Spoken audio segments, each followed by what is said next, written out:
O livro de História do Brasil, do Zenit, organizado por mim para 2015, ele tem algumas características. Ele tem 14 capítulos, 14 partes, e ao final de cada parte dessa, ele tem uns textos complementares, textos bem contextualizados com a história mesmo, e também ao final de cada capítulo, após esses textos complementares, vocês têm uma lista de exercícios. Uma lista de exercícios sem gabarito. O gabarito eu vou afixar periodicamente nas paredes do Zenit. Eu preferi dar a vocês um módulo sem o gabarito. Depois, em sala de aula, a gente conversa sobre isso, o porquê disso. Bom, para vocês se habilitarem ao vestibular, seja ele qual for, ou ao Enem, vocês têm que, teoricamente, saber toda a história do Brasil, de Cabral a Dilma. É impossível que eu, em pouco mais de 70 horas, possa ensinar a história do Brasil a vocês num período que vai de fevereiro a outubro. Porque esse ano, por exemplo, o Enem já foi em novembro. Bom, esse módulo busca, portanto, cobrir toda a história do Brasil. O que seria desonestidade minha dizer que eu vou ensinar a história do Brasil a vocês em 10 meses. Não vou. É mágica. O que eu vou é fazer uma grande revisão. Mas não se esqueçam também que vocês sabem mais história do Brasil do que o que pensam que sabem. Porque vocês estudam a história do Brasil desde a 5ª série. E vocês vivem nesse país maravilhoso. Esse módulo, portanto, só não tem a pré-história do Brasil, que não cai nem no Enem, nem nos vestibulares. Ele começa, o capítulo 1 dele, que chama-se América Portuguesa e o Sentido da Colonização, é exatamente para traçar os quadros de um Brasil colonial, os pilares do Brasil colonial, tipo a latifundiarização do território, a escravidão como trabalho básico, a catequese, as invasões estrangeiras, todas as grandes rebeliões nativistas, o bandeirantismo, a época pombalina, a colonização do interior do Brasil. O Brasil colonial é a grande razão do Brasil ser como é hoje. A explicação do presente está no passado. Compreender nossos primeiros 300 anos de história, o período colonial vai até 1808, é compreender muitos dos nossos problemas dos dias de hoje. A gente encerra o período colonial estudando as Inconfidências, a revolta dos alfaiates aqui na Bahia.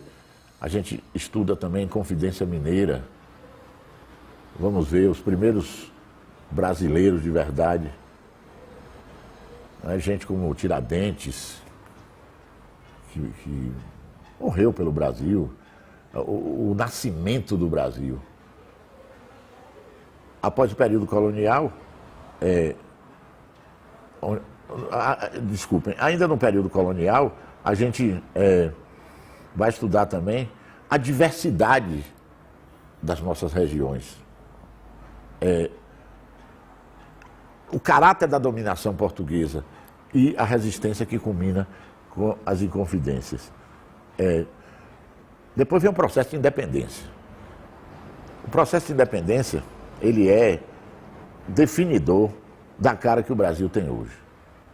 O processo de independência brasileira, marcado pelo elitismo, pela ausência da participação popular, é um processo de independência diferenciado dos outros países da América Latina.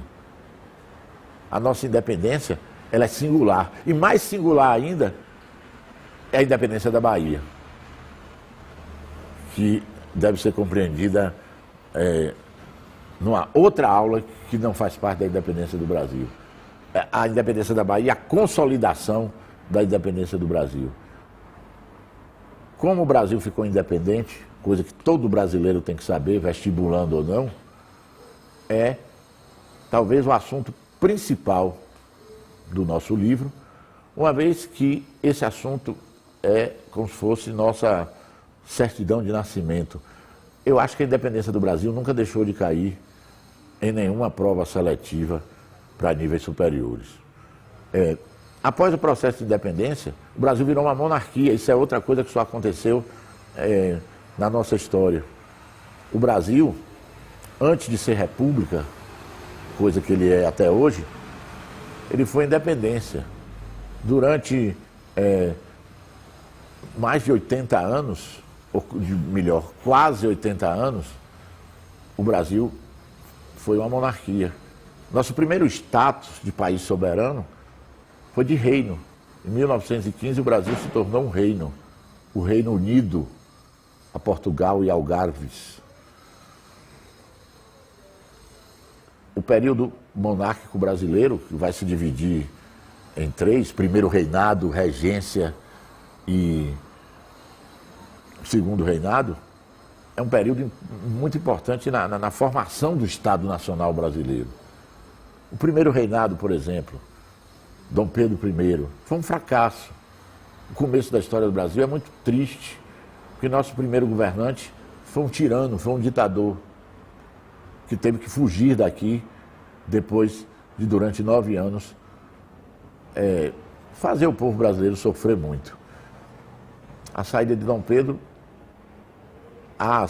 Pedro, segue-se o período regencial, que é o segundo período da monarquia, um período violentíssimo, cheio de guerras, quando o Brasil quase se desmembrou. A monarquia foi questionada, o latifúndio foi questionado, o racismo foi questionado. O período mais violento da história do Brasil foi de 1831 a 1840, a regência. Quando vem o segundo reinado, de 1840 a 1889, o Brasil começa lentamente a se transformar. É no segundo reinado que chegam os imigrantes, é no segundo reinado que é abolida a escravidão, é no segundo reinado que se gesta, que se pensa uma república aqui no Brasil. É no segundo reinado também que o Brasil entra na sua pior guerra, a Guerra do Paraguai, a guerra mais suja e violenta que a América do Sul já viu. Morreram cerca de 100 mil brasileiros na Guerra do Paraguai e 1 milhão de paraguaios. A monarquia brasileira não sobreviveu às sucessivas crises. Essas crises da monarquia brasileira estão na parte 8 do livro, que é o segundo reinado.